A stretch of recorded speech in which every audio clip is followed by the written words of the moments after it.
इस बार हमने 13 जनरेशन में डेल G15 का रिव्यू नहीं करा, लेकिन डेल का एक मॉडल है जो मुझे कमेंट सेक्शन में बहुत ज्यादा सुनने को मिला, डेल G15 13450 HX CPU के साथ 3050, लेकिन 6GB VRAM वाला 3050 है इसके अंदर। हमने 3050 4GB VRAM वाला डेल G15 कर रखा है जो 12th जनरेशन प्रोसेसर के साथ आता था, और वो लैपटॉप काफी वैल्यू फॉर मनी था अपने टाइम पे। काफी लोगों ने तुम में से खरीदा भी है, एंड तुम्हारा एक्सपीरियंस कैसा चल रहा है उसके साथ वो जरूर शेयर करना। एंड ये लैपटॉप कैसा है 2024 में, डेल ने कुछ इंप्रूवमेंट करे हैं इसके अंदर, या अभी भी वही लैपटॉप है बस प्रोसेसर जीपीयू चेंज करके तुम्हें दिया जा रहा है। एंड ये लैपटॉप 80,000 रुपीज का चल रहा है आज की डेट में। 80,000 में बहुत सारे कंपेटिटिव लैपटॉप्स हैं जो हम इस वीडियो में कंपेयर करेंगे इसके साथ भी। टाइम स्टैम्प है नीचे, अगर चाहो तो वो पार्ट देख सकते हो, वरना पूरी वीडियो देखो, सारी इंफॉर्मेशन लो। डब्बा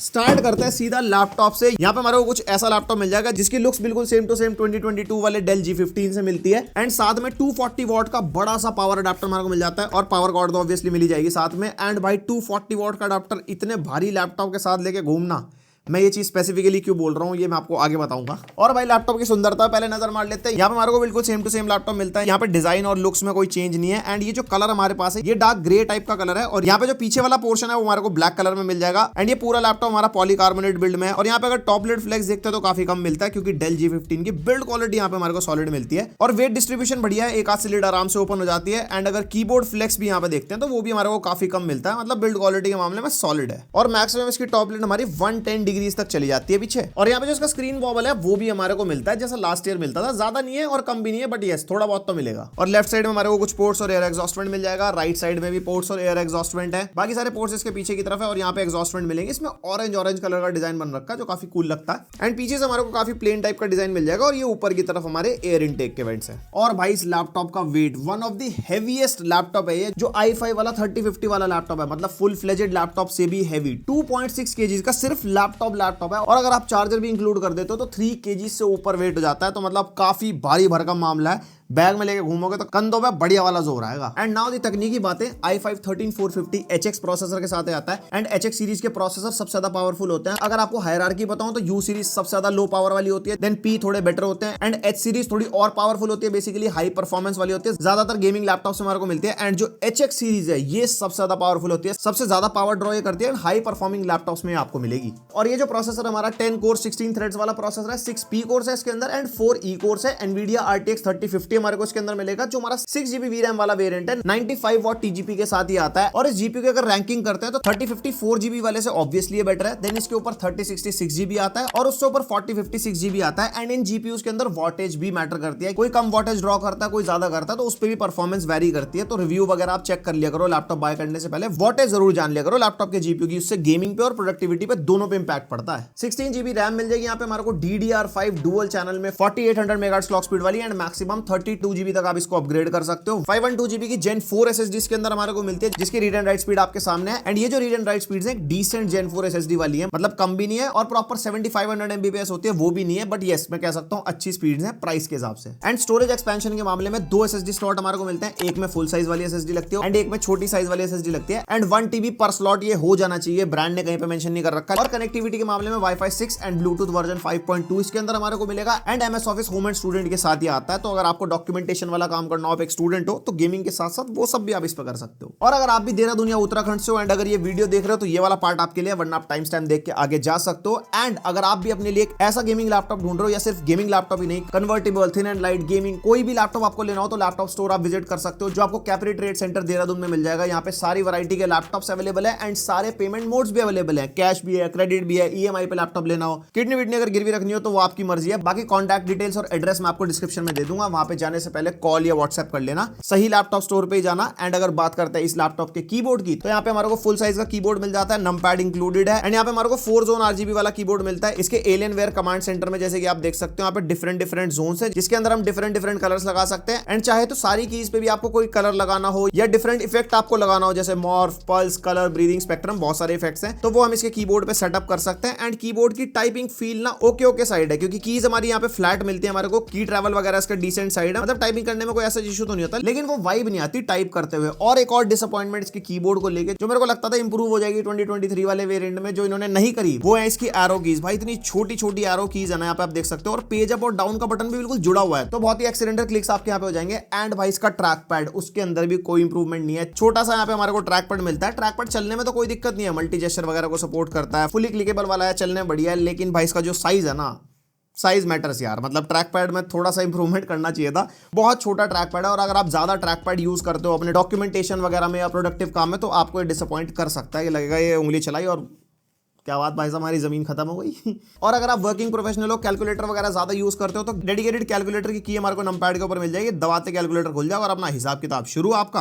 और इसी कीबोर्ड की लाइट भी हम टॉगल कर सकते हैं F5 वाले बटन से। यहाँ पे हमारे को 2 ब्राइटनेस के लेवल्स मिलते हैं, और यहाँ से आप इसकी लाइट्स को ऑफ भी कर सकते हो। और अल्फाबेट से पास थ्रू वाली लाइटिंग हमारे को मिलती है, तो अंधेरे में अगर आपको यूज करना हो तो यूज करने में उसके अंदर कोई ऐसी प्रॉब्लम नहीं आती, बढ़िया लगता है एकदम अंधेरे में, एकदम चकाचौंध मामला। और F9 बटन के ऊपर हमारे को G बटन मिल जाएगा, जिससे आप इसकी गेमिंग परफॉर्मेंस टॉगल कर सकते हो ऑन द गो। मतलब ज्यादा बैटरी चाहिए तो गेम मोड ऑफ कर दो, अगर गेमिंग कर प्रोडक्टिव टास्क कर तो गेम मोड ऑन कर दो, फुल पंखे उनके तेज चलते हैं, आवाज आती है बढ़िया, पंखे काफी लाउड हैं यार इसके। एंड बात करते हैं पोर्ट्स की। यहाँ पे लेफ्ट साइड में हमारे को RJ45 लैंड पोर्ट मिल जाएगा, एक हेडफोन माइक जैक का कॉम्बो मिल जाएगा, 2 USB 3.2 Gen 1 टाइप A वाले पोर्ट है राइट साइड में, और बाकी सारे पोर्ट्स पीछे की तरफ हैं। जैसे यहाँ पे हमारे को पावर इनपुट का पोर्ट मिल जाएगा, एक और USB 3.2 Gen 1 type A port मिल जाएगा, एक HDMI 2.1 का पोर्ट मिल जाता है, यानी कि 4K high refresh rate monitor आप इससे कनेक्ट कर सकते हो। 4K 144 हर्ट्ज हमारे को आराम से मिल रहा था हमारे मॉनिटर पे। और जो डिस्प्ले आउटपुट है HDMI से, वो हमारे को RTX 3050 से मिलता है, यानी कि अगर आप एक्सटर्नल डिस्प्ले पे गेमिंग करोगे इस वाले HDMI पोर्ट से कनेक्ट करके, तो एक्सटर्नल डिस्प्ले आपकी GPU से रेंडर होगी, तो ज्यादा बेटर परफॉर्मेंस आपको मिलेगी। एंड लास्टली हमारे को USB 3.2 Gen 2 type C port मिलता है, and 3.2 Gen 2 type C port है, अच्छी बात है, फास्ट डेटा ट्रांसफर स्पीड हमारे को मिल जाती है। डिस्प्ले आउटपुट आप ले सकते हो DP 1.4 के साथ ही आता है, मतलब हाई रिफ्रेश रेट मॉनिटर्स और हाई रेजोल्यूशन मॉनिटर आप कनेक्ट कर सकते हो। लेकिन इसका आउटपुट इंटेल UHD से है, यानी कि iGPU से है। वैसे मेरे हिसाब से 2023 एंड का लैपटॉप है, तो हमारे को eGPU से आउटपुट मिलना चाहिए था। प्लस यहाँ पे कोई भी पावर डिलीवरी का सपोर्ट नहीं है भाई, क्यों?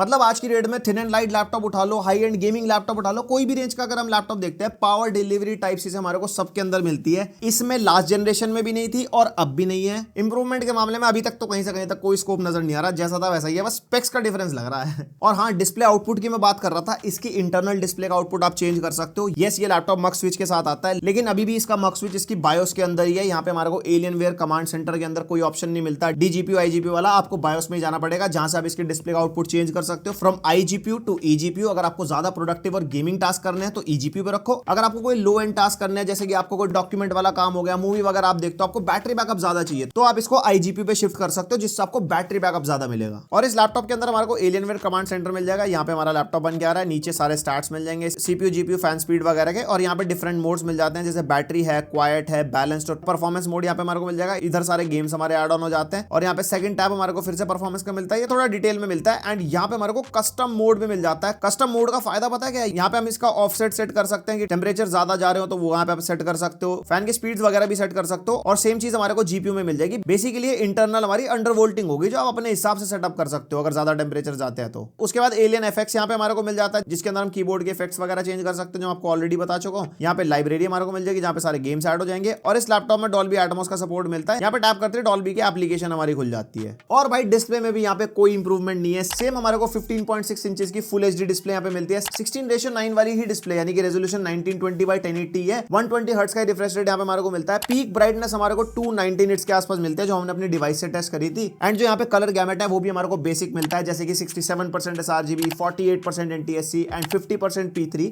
And 50% he Adobe RGB। और भाई जिसको कलर गैमेट समझ में नहीं आया, तो यहाँ पे आपको थोड़ा सा आइडिया दे दूं, जैसे आपको मूवीज वगैरह देखनी है, OTT वगैरह पे कंटेंट देखना है, गेम वगैरह आपको खेलनी है, मतलब कलर से इतना ज्यादा फर्क नहीं पड़ता। फर्क कैसे? मतलब कलर्स वाले काम, जैसे फोटोशॉप के अंदर कलर ग्रेडिंग करते हो या वीडियो के अंदर कलर ग्रेडिंग करते हो, वहां पे कलर जितने ज्यादा बेटर होंगे उतना बढ़िया आप काम कर पाओगे। वो इस लैपटॉप पे आप नहीं कर सकते। नॉर्मल मूवीज देखनी है, गेम वगैरह खेलने, वो सब कामों में बिल्कुल सही है, आंखों को ऐसा कुछ पता नहीं लगेगा। लेकिन जो प्रोफेशनल लोग हैं, क्रिएटर्स लोग हैं, उसके हिसाब से इसकी डिस्प्ले बिल्कुल बेसिक है। अगर आपको वो सारे काम करने हैं तो एक्सटर्नल मॉनिटर लेना पड़ेगा with better colour accuracy. And display के बारे में ओवरऑल अगर बताऊं तो वही डिस्प्ले है जो लास्ट ईयर हमारे को मिल रही थी, सेम इसके अंदर डाल दी है, नो इंप्रूवमेंट इन दैट। और ये इसका वेबकैम टेस्ट है, माइक भी लैपटॉप का यूज हो रहा है और वेबकैम की क्वालिटी कुछ ऐसी है, 720p वाला ही वेबकैम है, इसमें भी कोई इंप्रूवमेंट नहीं है। वैसे 1080p होना चाहिए था। और कलर्स वगैरह हमारे को बेसिक मिल जाएंगे, जैसे लैपटॉप से मिलता है। और लाइट कंट्रोल का यहाँ पे पता नहीं लगता, जैसे कभी कभी तो देखो ऐसे ओवर एक्सपोज हो गया और थोड़ी सी मूवमेंट मैं करता हूं तो एक्सपोजर एकदम से ठीक हो जाता है। और कैसी लगी आपको क्वालिटी माइक की और वेबकैम की, वो मेरे को आप कमेंट सेक्शन में बताओ। स्पीकर्स में मेरे को थोड़ी सी इंप्रूवमेंट लगी है तो 2-2 वॉट के 2 स्पीकर जो ब्रांड ने मेंशन करा है, बट ये साउंड क्वालिटी थोड़ी सी लाउड महसूस हो रही है। डॉल्बी एटमॉस का सपोर्ट आपको मिलेगा, तो एक्सटर्नली कोई भी डिवाइस आप कनेक्ट करते हो तो ऑडियो प्रोसेसिंग एकदम बढ़िया आपको मिलेगी। साउंड के मामले में जिस प्राइस का लैपटॉप है कोई दिक्कत नहीं है। और हाँ, स्पीकर हमारे को डाउन फायरिंग वाले मिलते हैं, तो अगर आप लैप वगैरह पे रख के चलाओगे तो ढकवक जाता है, तो आवाज इतनी अच्छी नहीं आती। बट फ्लैट सर्फेस पे जैसे टेबल वगैरह पे रख के चलाओगे ना तो बढ़िया आउटपुट मिलता है, एकदम ऐसे रिफ्लेक्ट करके। और भाई इतना भारी लैपटॉप होते हुए भी बैटरी में नो इंप्रूवमेंट। 56 वॉट आवर ही लास्ट ईयर थी, 56 वॉट आवर ही अब है, लेकिन अब बैटरी बैकअप हमारे को कम मिलता है क्योंकि HX सीरीज का प्रोसेसर है, ज्यादा पावर ड्रॉ करता है। भले आप बैटरी सेवर मोड पे भी लगाओ, बेसिक ड्रॉ भी उसका ज्यादा होता है as compare to H series वाले प्रोसेसर। एंड 56 वॉट आवर्स आप एक्सपेक्ट कर सकते हो आराम से 1.5 आवर से लेकर 2.5 आवर का battery backup, depending upon your usage, कैसे टास्क आप कर रहे हो, किस टाइप की एप्लीकेशन आप खोल रहे हो, कीबोर्ड बैकलाइट ऑन है ऑफ है, स्क्रीन ब्राइटनेस कैसी है, तो उसके ऊपर बैटरी बैकअप ऊपर नीचे हो सकता है। 1.5, 2, 2.5 या मैक्सिमम 3 घंटे का बैकअप आप निकाल पाओगे। मतलब बहुत सारी सिचुएशन होती है, वो आपके ऊपर डिपेंड करता है सोलली। तो भाई ये तो होगी लैपटॉप की पूरी बातचीत। अब जरा परफॉर्मेंस पे नजर डाल लेते हैं। सबसे पहले नंबर देख लेते हैं। Cinebench R23 के स्कोर्स आपके सामने है, जिसका multi core and single core score बिल्कुल वैसे ही निकल के आ रहा है जैसा 13450HX का होना चाहिए। उसके बाद Geekbench 6 का CPU स्कोर हो गया। उसके बाद Geekbench 6 का OpenCL स्कोर हो गया, जो हमारा GPU के लिए होता है, 65,000 के आसपास निकल गया। उसके बाद PC Mark 10 6000 प्लस स्कोर, जो कि बढ़िया है। 3D Mark Timespy total score 6000 के आसपास एंड CPU GPU के स्कोर आपके सामने है। उसके बाद Blender बेंचमार्क हमने इसके अंदर किया, जिसका स्कोर 1200 के आसपास ही निकल गया है, जो कि बस ठीक ठाक साइड ही है। फिर हमने वीरिया बेंचमार्क निकाला, पहले CPU का 60,000 के आसपास स्कोर निकाल के देगा, फिर GPU का CUDA score 819 and RTX score 956। 3000 series की रे ट्रेसिंग परफॉर्मेंस वैसे भी इतना खास नहीं है। और यहाँ पे 2 बेंचमार्क मिसिंग है, एक हमारा Cinebench 2024 और दूसरा हमारा क्रॉसमार्क, दोनों इसके अंदर नहीं चले। और जिसको कंफ्यूजन है CPUs के अंदर, क्योंकि इसी प्राइस रेंज में बहुत सारे CPUs हमारे को मिलता है, तो आपके सामने ग्राफ आ रहा होगा जिसके अंदर आप देख सकते हो Cinebench R23 के स्कोर सारे कंपेटिटिव CPUs के, जिसके अंदर 13500HX और 13450HX काफी अच्छी खासी परफॉर्मेंस हमारे को देते हैं। और ऐसी परफॉर्मेंस सेम हमारे को AMD Ryzen 7 7840HS और Ryzen 9 7940HS में मिलती है। और अगर सेम प्रोसेसर को H सीरीज के इंटेल प्रोसेसर से कंपेयर करते हैं ना, तो लगभग i7 13620H के आसपास की परफॉर्मेंस मिलती है इस i5 के अंदर। और भाई ये तो होगी नंबरों की सारी बातचीत। एंड अगर रियल लाइफ परफॉर्मेंस की बात करते हैं तो यहाँ पे आप 4K एडिटिंग इस लैपटॉप पे आराम से कर सकते हो, बिकॉज इसका CPU अच्छा खासा पावरफुल है। फोटोशॉप चलाना हो, इलस्ट्रेटर चलाना हो, बढ़िया इसके अंदर चल जाएंगे। एंड 3D वाले टास्क अगर आपको करने हैं, 3D modelling, rendering, after effects वगैरह वाले, वो इसके अंदर ठीक ठाक ही चल पाएंगे। जैसे कि आपने Geekbench 6 का OpenCL स्कोर देखा या ब्लेंडर बेंचमार्क का स्कोर देखा, तो यहाँ पे जो GPU की परफॉर्मेंस है वो हमारे को डिसेंट साइड मिलती है। बाकी आपके प्रोजेक्ट्स पे भी डिपेंड करता है भाई, हो सकता है आपके लिए 4080 4090 भी कम पड़ जाए अगर आप PC बिल्ड करते हो, और हो सकता है आपके लिए 3050 भी इनफ रहे। तो किस टाइप के प्रोजेक्ट पे आप काम करते हो, किस टाइप का सॉफ्टवेयर आप यूज करते हो, उसके ऊपर भी बहुत सारी चीजें वेरी करती हैं। हम हर चीज टेस्ट नहीं कर सकते ना वीडियो में। और बाकी आपको डे टू डे टास्क करने हो, कोडिंग वगैरह करनी हो, अगर आप स्टूडेंट हो, किसी भी लेवल के मल्टीटास्किंग या किसी भी लेवल की कोडिंग आप इस लैपटॉप पे कर सकते हो। इतना पावरफुल ये लैपटॉप तो है। और गेमिंग में कैसी परफॉर्मेंस देता है वो पावर जाननी बहुत जरूरी है। तो गेम टेस्ट हमने किया इसके अंदर, जो हम करते ही हैं। आप गेम टेस्ट पे नजर मारो, फिर कंपेयर करते हैं इसको कंपेटिटिव लैपटॉप्स में कि 80,000 के आसपास ये लैपटॉप कहां स्टैंड करता है, इसके अलावा कोई और लेना चाहिए या फिर आपको ये लेना चाहिए। आज की डेट के हिसाब से गेम टेस्ट देखो पहले आप। तो सबसे पहले स्टार्ट कर लेते हैं वैलोरेंट से। यहाँ पे सेटिंग्स को रखा है हाई पे हमने, बाकी रेजोल्यूशन तो 1080p पे ही है, जो हमारा नेटिव रेजोल्यूशन है लैपटॉप का। एंड यहाँ पे हमारे को आराम से 350-400 FPS के आसपास मिल रहा है। एंड इसके अंदर मैंने ना एवरेज FPS भी ऑन कर दिए थे, तो आप देख सकते हो 300-310 एवरेज FPS हमारे को यहाँ पे मिल रहा है। और बाकी सारे स्टैट्स आपके सामने है। थर्मल्स लैपटॉप के डिसेंट साइड है, 60 to 70 वॉट पावर ड्रॉ। ये ऑब्वियसली बात है, ज्यादा पावर ड्रॉ होगी तो ज्यादा टेम्परेचर जाएगा। रूम टेम्परेचर यहाँ पे सिर्फ और सिर्फ 15 डिग्रीज है, क्योंकि अच्छी खासी सर्दी चल रही है हमारे शहर में। तो यहाँ पे हमारे तब भी 80 डिग्रीज तक CPU टेम्परेचर जा रहे हैं। तो अगर आप इसको आराम से 25 से 30 डिग्री रूम टेम्परेचर पे चलाओगे इस लैपटॉप को, तो आराम से 90 डिग्रीज के ऊपर जाएंगे भाई टेम्परेचर। उसके बाद हम टेस्ट कर रहे हैं CS2 प्रीसेट को रखा हमने यहाँ पे वेरी हाई पे। एंड यहाँ पे भी हमारे को आराम से 100 FPS के आसपास मिल रहे हैं। 6GB वाला ग्राफिक्स कार्ड है यहाँ पे, हमारी आराम से 5.5GB के आसपास यूज हो रही है। और CS2 हमारा CPU और GPU दोनों पे अच्छा खासा लोड डालता है। एंड यहाँ पे भी आप देख सकते हो 45 to 50 वॉट तक पावर ड्रॉ हो रही है। उसके बावजूद भी हमारे टेम्परेचर CPU के ना 70 डिग्रीज के आसपास है। और यहाँ पे GPU के टेम्परेचर भी हमारे अच्छे खासे हायर साइड है। तो यहाँ पे लैपटॉप्स के थर्मल्स में कहूंगा एवरेज साइड ही है। उसके बाद हम टेस्ट कर रहे हैं GTA 5 1080p पे टेस्ट हो रहा है। वेरी हाई सेटिंग्स का मिक्सचर यहाँ पे हमने रखा है।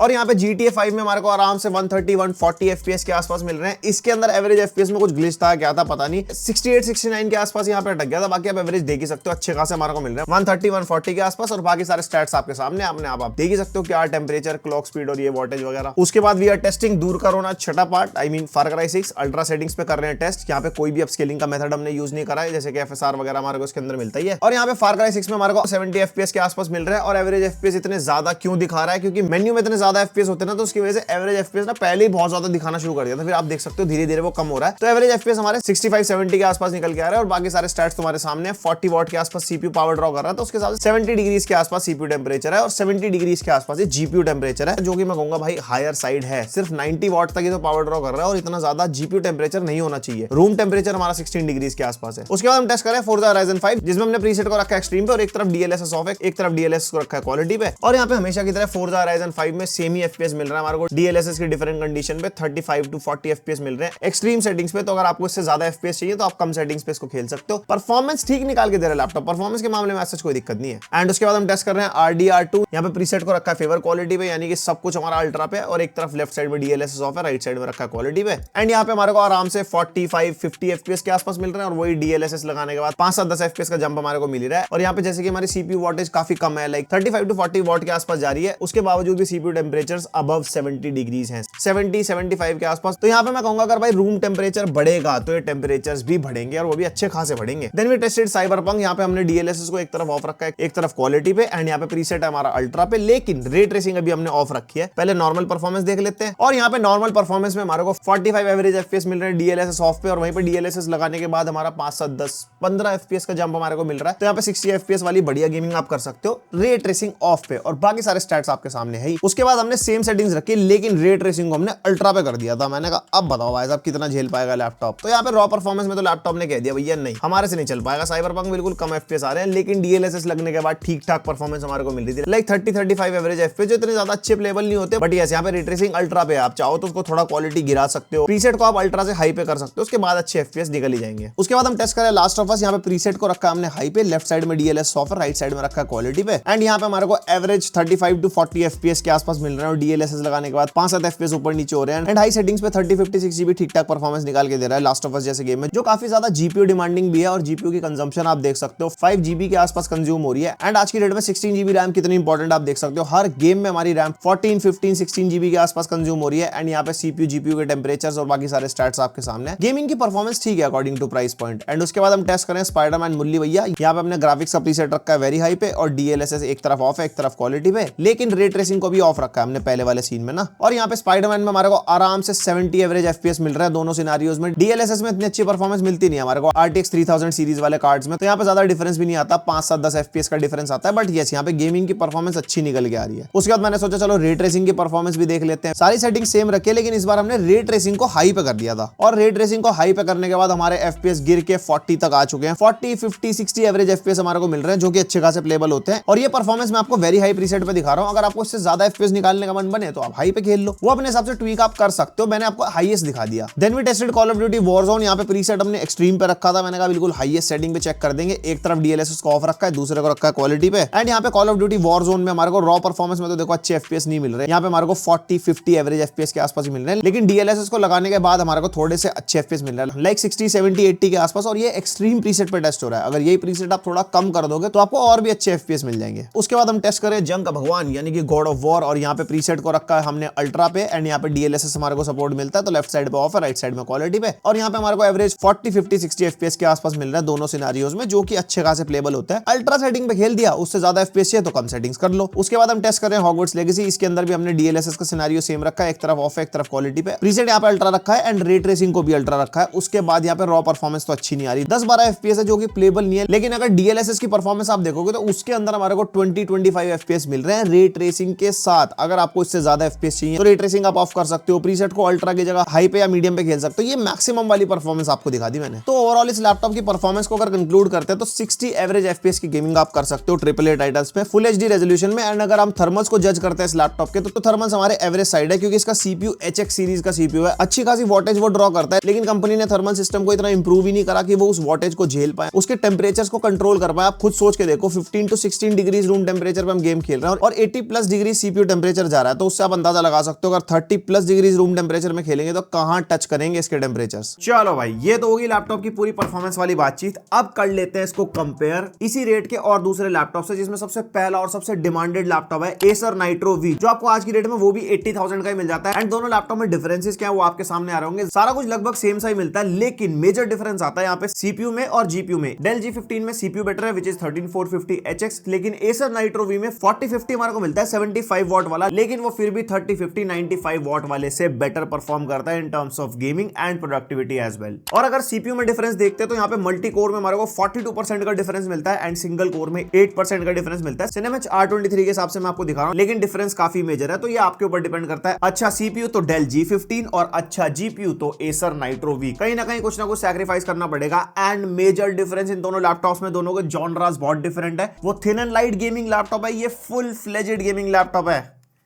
उससे बहुत भारी भी है। वैसे एसर नाइट्रो वी का रिव्यू है हमारे चैनल पे, आप एक बार वो देख लेना, फिर आपकी काफी चीजें क्लियर हो जाएंगी। दूसरा मेजर लैपटॉप है हमारा HP Victus 13500HX के साथ 4050, जो हमने अभी रिसेंटली रिव्यू करा था। 80,000 में वो लिस्ट हुआ था अमेजॉन पे एंड उसके बाद अभी तक वो स्टॉक में ही नहीं आया। एंड दोनों लैपटॉप में क्या क्या डिफरेंसेस हैं वो आपके सामने आ रहे होंगे स्क्रीन पे। एंड इसके अंदर मैं वन लाइनर दूंगा कि HP Victus बेटर है अगर वो आपको स्टॉक में मिलता है। इवन आपको अगर वो 85,000 में मिलता है ना, तो इस 80,000 वाले लैपटॉप से वो बेटर है in terms of CPU, GPU, battery and और भी बहुत सारी चीजें। आप उस वीडियो को चेकआउट कर सकते हो जाके चैनल पे, काफी कुछ पता लग जाएगा। और इसी प्राइस रेंज में एक और HP Victus भी है जो आता है Ryzen 7 7840HS के साथ, और उसके अंदर भी हमारे को 3050 मिलता है 6GB वाला ही, एंड वो भी 80,000 का ही लैपटॉप है। और सारे की डिफरेंसेस तुम्हारे सामने हैं। यहाँ पे हमारे को CPU की परफॉर्मेंस में ज्यादा डिफरेंस नहीं मिलता, ऑलमोस्ट सेम परफॉर्मेंस ही है। GPU भी यहाँ पे हमारे को सेम मिलता है। एंड मेजर डिफरेंस है भाई बैटरी का। डेल G15 में 56 वॉट आवर की बैटरी है और HP Victus में 70 वॉट आवर की बैटरी है, एंड वो इससे हल्का भी है। तो 80,000 में अगर आप जा रहे हो तो ये छोड़ के आप HP Victus ले सकते हो। और HP Victus के बहुत सारे रिव्यूज हैं यूट्यूब पे, मिल जाएंगे। सेम मॉडल हमने रिव्यू तो नहीं कर रखा, बट आई थिंक यस वो इससे बेटर है।